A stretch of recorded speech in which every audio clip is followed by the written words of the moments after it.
4 great musicians come with us, one of whom couldn't come tonight, but those who did were going to just sound so beautiful that you'll be as happy as we are to see you when you hear them. Playing the guitar, master musician, whom I'm sure you saw when you heard Sonny Rollins play so many years, and he was playing bass. He was also a fantastic guitar player, as you will see, Mr. Jerome Harris.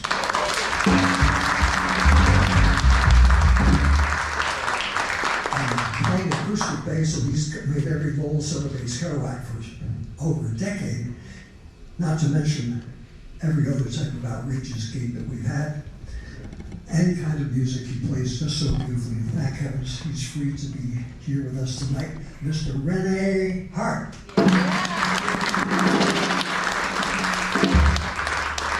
And a great musician who's played every Lowell Center bass Kerouac, and also plays symphony music. He's done every kind of music. I've known him since he just finished high school.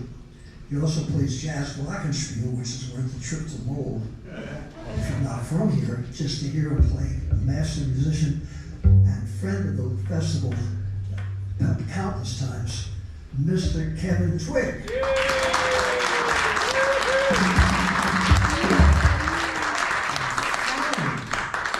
In the audience, he's going to play the third tune and then take our grandson to his napping time. And if he's up here next fall, he'll play with the whole band. Get in shape and get some sleep in the daytime. A dear Amram, she's will be joining us on the third piece, readings of Jack before we go. So we're going to start off with a piece by the great saxophonist and musical ambassador Sonny Rollins, who took a great folk song that he learned from his folks who came from the West Indies and made it into a classic. When I played with Mingus in '55 when I first came to New York, he said, this is just shows you what a great folk song can become when it's in the hands of people who love the music and want to use it creatively to embellish upon. That's not exactly what he said, but he didn't have to, because he did and wrote it. It's called St. Thomas.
Thank you. And that was written by Sonny Rollins, and those of you who have read On the Road or any other books that Jack spoke about music will notion that he appreciated Sonny way back when most of their critics thought that Thelonious Monk, Charlie Parker, Dizzy Gillespie were all playing funny, wrong notes. Jack was the one person that we know of so far, until Hieroglyphics exposed another one, who wrote favorably because living in Lowell, he went to a place called Moody Street and he heard all this wonderful music. And when he finally got to Columbia and he made friends in New York City, he was familiar with the music. And Dizzy Gillespie even wrote a song. And when no one could think of a title, he said, let's call it Kerouac. I didn't make that up. That's in the Berg collection. If any of you go to the suburb of Lowell known as Manhattan, there's a gigantic library. And if you just read Jack's books, you don't even have to know all that stuff because you can feel it and see it in the spirit and beauty of his writing. The next piece is also written for a play, which Jack saw after we'd opened up one night when he visited New York on Dub, by someone who loved his work, which is also not yet in the books. His name was Arthur Miller, and he appreciated Jack's spirit and his unique approach towards writing and being a real person in a surreal society that he was suddenly thrust into. And this is music that I wrote for production of After the Fall. And we've done it here many times, it's always different. And now that we have Jerome playing with us, it's different and better than it's ever been. It's the waltz from Arthur Miller's wonderful play, After the Fall, and one of Jack's favorites that I did.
was one of Jack's favorites. I never knew until Paul Grogan, I believe his last name was, who was a wonderful actor, wrote me a note and said that when he went down to Florida to visit Jack, I guess in the 1960s, Jack said, my buddy wrote score for this movie, and I think you'll like the melody that's played with the symphony as well as with the jazz group, and they couldn't afford a symphony to ever play it down here.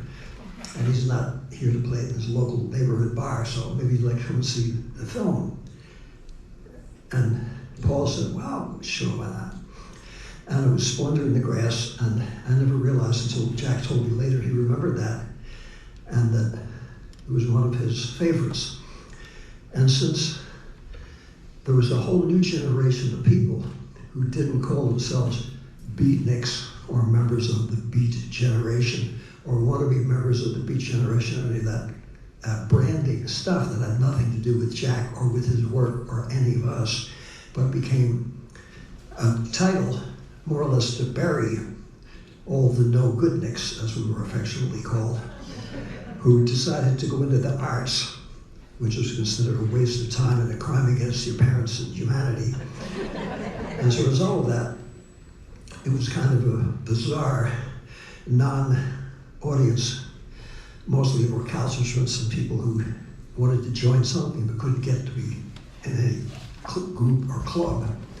And it wasn't like the CIA or the 12 steps of the world. Just us were a bunch of friends hanging out as each other's 12-step programs during a time when we were all considered to be hopeless and became friends through our desperation. And one of the nice things was that the film has survived, Jack's books have survived.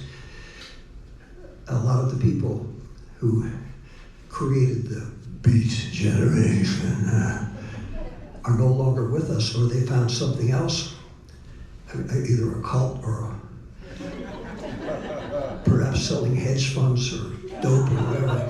And now we have Lowell Celebrates Kerouac and this wonderful festival celebrating all the great musicians, like Willie Alexander, who we just heard, and other wonderful artists in their community. And it's a different world, a different time. And younger people, and they just played in Arkansas for the Link Center Jazz on the road playing for kids. Second and third graders and their parents and grandparents all came and enjoyed the music. And we weren't dressed up with false paste-on goatees or horn-rimmed glasses with no rims. They were just people that responded to something like they do Shakespeare or Beethoven in a way of enjoying what was just priceless and beautiful. And also a lot of young people came. So probably one of the youngest people coming tonight drove with his mom and my daughter, Adira, who's a terrific Kerouac reader. The only person I know in the Lowell area who's reads as beautifully as she does is Jim Sampras, who's here tonight. His brother Tony is a fantastic Kerouac reader. And Jim and Chris, who put this together, are working 27 hours a day trying to build the Kerouac Center. And my 100th birthday, which will only be 6.5 years from now, I hope that's built so that I can hobble up there and be a customer of the fame. And for all of you who have kids who want to be in the arts, encourage them. Encourage them, not just as a way necessarily of finding of ignoring other ways of paying your rent, but just as a wonderful, worthy pastime in addition to your life, and to make friends all over the world and keep them as friends, because people that love this kind of music or any sincere music or any art form all hang together and form a bond for life just doing it. And that's the reason I come up here. I'm not doing anyone a favor. I love it because it reminds me of how much it was fun of us to do each other. I'm unsolicited Mr. Rogers gets down with the philosophy, because two masterful pieces that Jack and I used to do at the first ever public jazz poetry readings after we had exhausted the bring your own bottle party circuit with these two, and she's read by my own daughter who does such a splendid job and who somehow got me here. And the night before I was supposed to come to get those wonderful awards, she said, "Daddy, you don't look so hot." And I said, "Well, I haven't looked so hot in years." And she said, "No." He said, "You look extremely terrible." So I went to the urgent care and they said, "Well, you're remarkable for someone of your age, but you have COVID." I said, "Oh, no." And I said, "Well, suppose I went anyway and just sat in a corner and didn't sneeze. Would I not give it to someone else?" And they said, "Perhaps not, but you might die." So dying as much as I was to come to LCK, I passed it up. And I'm just thrilled and honored to be here tonight, and thank all the representatives. And now I'd like to introduce a fine young woman who I'm so proud of, and like all three of my kids, it's just a joy to hang out with, Miss Adira Amram.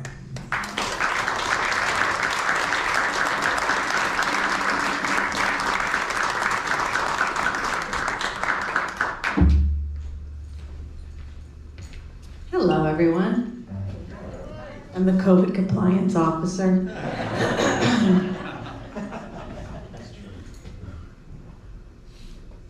All right, Dad, are you ready? Children of the American Bop Night.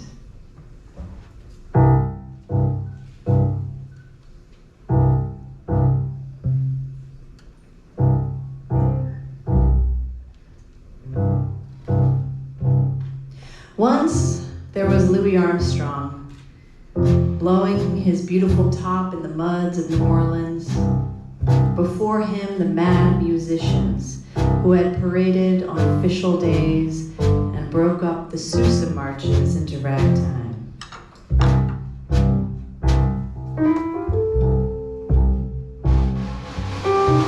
Then there was swing and Roy Eldridge, vigorous and virile, blasting the horn for everything it had in waves of power and logic, subtly leaning to it with a glittering eyes and a lovely smile, and sending it out broadcast to rock the jazz world.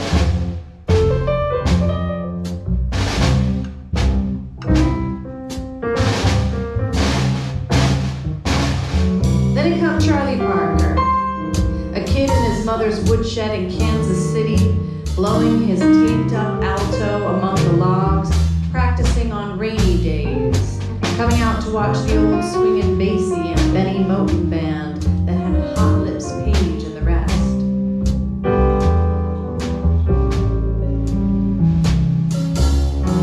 Charlie Parker leaving home and coming to Harlem and meeting the mad Thelonious Monk and the madder Gillespie. Charlie Parker in his early days when he was flipped and walked around in a circle while playing. Somewhat younger than Lester Young, also from KC, that gloomy, saintly goof in whom the history of jazz was wrapped. For when he held his horn high and horizontal from his mouth, he blew the greatest. And as his hair grew longer, and he got lazier and stretched out, his horn came halfway down.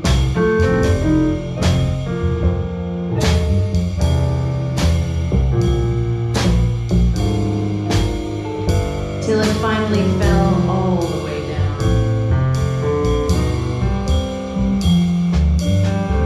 And today, as he wears his thick-soled shoes so that he can't feel the sidewalks of life, his horn is held weakly against his chest, and he blows cool and easy get-out phrases. Here were the children of the American Bop Night.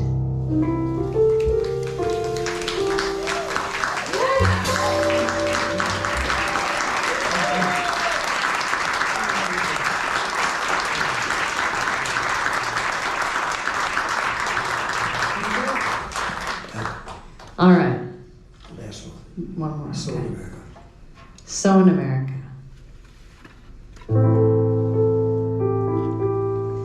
So in America, when the sun goes down, and I sit on that old broken down river pier watching the long, long skies over New Jersey, and sense all that raw land that rolls in one unbelievable huge bulge over to the west coast.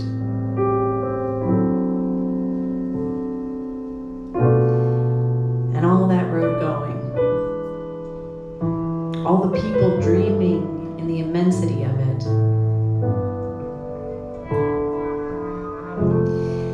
And in Iowa, I know by now, the children must be crying in the land where they let the children cry.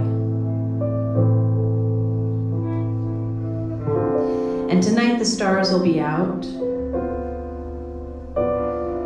And don't you know that God is Pooh Bear?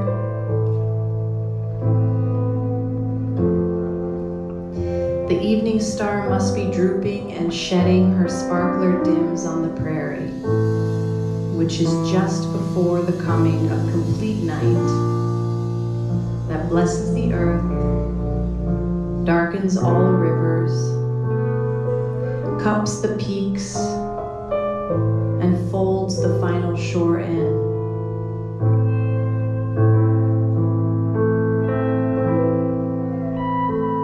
And nobody knows what's going to happen to anybody besides the forlorn rags of growing old. I think of Dean Moriarty. I even think of old Dean Moriarty, the father we never found. I think Dean Moriarty.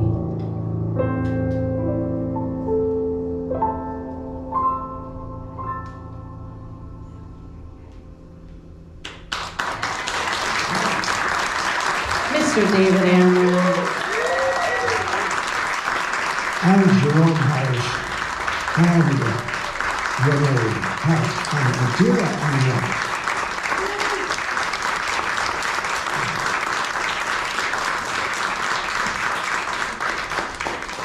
Well, the interest of maturity and good taste, instead of going 3 or 4 hours overtime, we're going to just do one more piece and then we'll end within our hour. Really thank Chris for inviting us to be part of this community celebration. And just coming here and playing for a little bit was worth the 200 hours, miles that would be if you transpose it into time. Because each mile was long. Just to be back in Lowell again is worth it, and to be with all of you, and to celebrate Jack Kerouac in this way is just a special joy.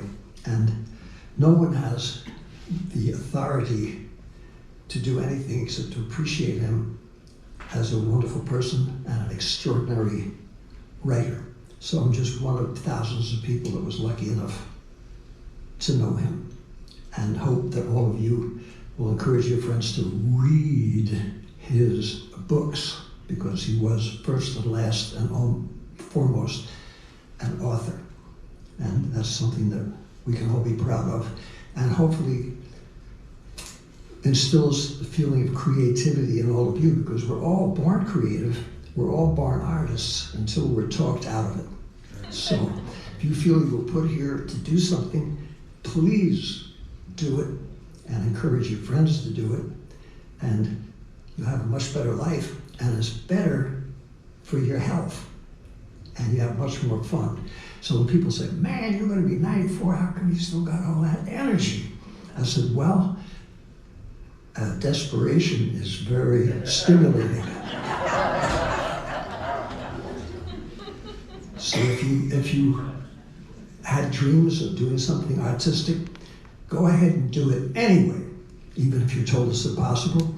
And if you're told by your friends and your career counselors or psychiatrists or gurus, it's a waste of time, no one wants to hear poetry, music, theater, painting, that's their constitutional right. to feel that way, but hang out with somebody else.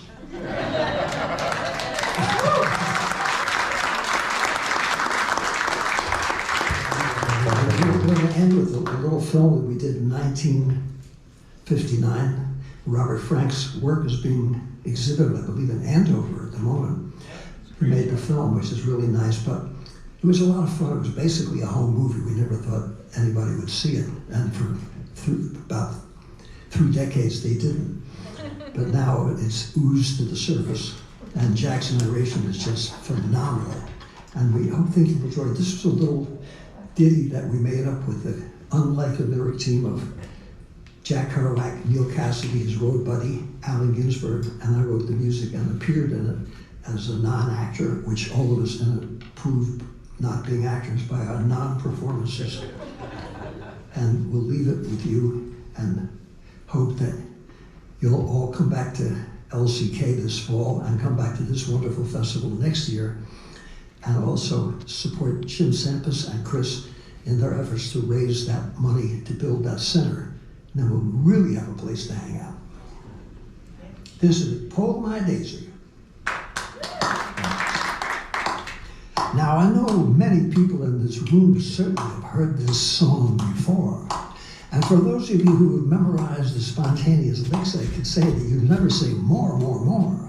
But always be patient as survivors. We do it one time again with brand new lyrics for this very special 2024 version. So let's say amen to all the people who deny that spontaneity is here to stay. Well, if they don't like it, then they can always leave town and go another way. But they'll come back to Lowell as Jack did every year, and as always do who've been here before, because we know how beautiful it can be in the unwritten but legendary score, kept by the scorekeepers who don't keep score, but rather than count. Understand that creativity and humanity all come from the same fount. It's a fountain of drinking water that all of us can share, and more than even all of us can bear, because it only shows that humanity is here to stay. And that's certainly the only way that we can be here tonight and have such a good time. Whether or not you think this should be a rhyme, it's not important, because we're not too lazy, nor are we certifiably crazy to have this be the introduction of this version of Pull My Daisy.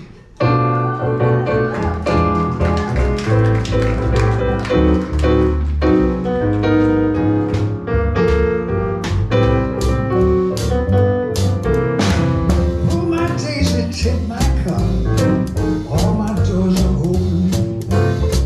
Hop my heart for coconuts, all my eggs are broken. Hop my heart's on high clouds, sheriff's hold me steady. Lift my angel, hop my life, lay it on the lady. Hop my heart's on high clouds, sheriff's hold me steady. Lift my angel, hop my life, lay it on the lady. Jack and Neil and I wrote the album way back in 1959. We never thought we'd be here at this wonderful center of Lowell, Massachusetts in 2024, feeling so fine.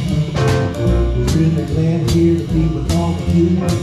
How we really hope that you go home, you'll feel creative in the way. Take those self-help videos and put them away. Look upon someone else's shelf.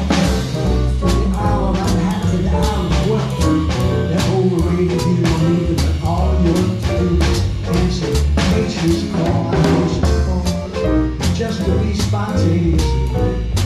Trip every situation, don't you know? When you do it, then you're not have to worry about it. When you're in the place you should go, you'll be welcome everywhere, because you know that the gifts to share is not something that's in any kind of book, and it doesn't require any type of fashion statement. You could be in the bottom 40 of everyone's judgment scheme, but you're only sure that's not always what it says it's supposed to be. Just trust your instincts. They're probably better than anyone ever knows. And if you don't have spent all that money getting their jeans ripped up instead of sipping from freedom's cup. You don't need a hole in your pants to feel real good. We're told that's really what you should wear to be hip each and every day till the fashions change and they go away. There's not too much more that I've got to say because we're glad we got Jerome here to play.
He doesn't have any friends on us, so he's got to finger in the right place. That's what he's going to do. We're really glad he can do his part, because when he plays a part, we're really going to have the same as real Mr. Renee.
Schopenhauer said one day, it's not what you think, nor what you play. If you want to be the real deal, you gotta learn to glockenspiel. And if you do it, you will feel what is right. And we got a glockenspieler who's out of sight. Now Kevin Twigg came all the way from Manorville on out. He brought his glockenspiel with him to that. So let's hear a spiel of Bissell for us. He's gonna play.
That's the way they used to scat sing here in Lowell, Massachusetts on Moody Street, and what the ethnocologists of the underground call it today.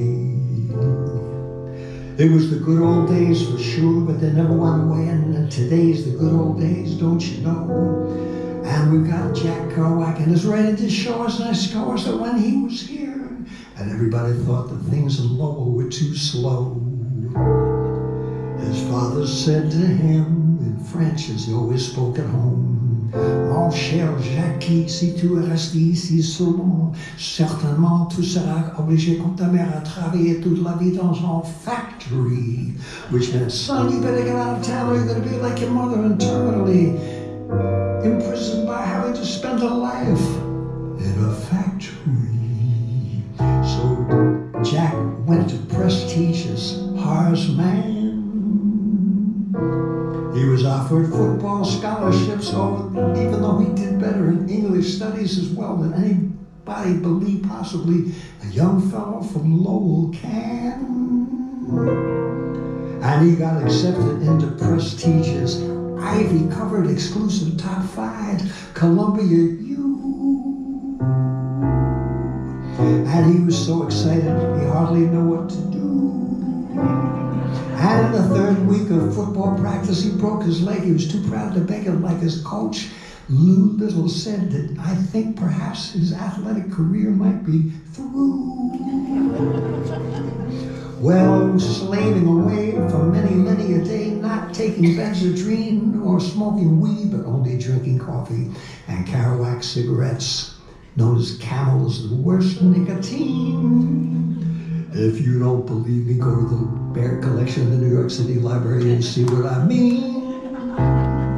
And he wrote the 10th, not the 1st version, because like Mozart, he had all the writing in the novel in his head, so he just sat down and typed as fast as he could because he knew already what he'd said. And 7 years later, after being ignored by literary snobs because it was on a 12-foot piece of paper which no one even bothered to look at, the book came out in September, and he was never the same. And now all of us who are here today, and all of you and all your friends who have little children who were born and must remain in order to maintain being sane. If you think that all of this is just a raise of an old nutcase and totally crazy, it's only the introduction to Pull My Day.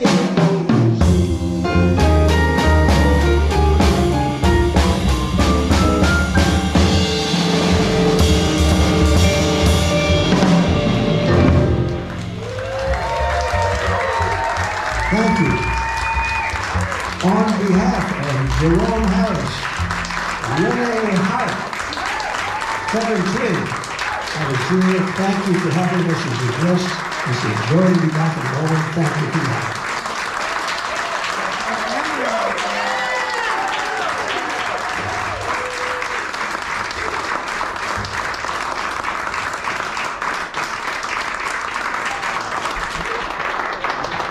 I don't know if there's a green room around it, or if you're not violating campus procedure, you're welcome to just come up and hang out until we go elsewhere. If you want to get some of my books or CDs, that's cool. If you just want to come up and rap, that's okay too. Here's Meg Smith, great ballad dancer, and so many other friends. Bless you all. Thank you for coming. Thanks for making us feel like musicians. And hooray for Jack Kerouac and Lowell, Massachusetts.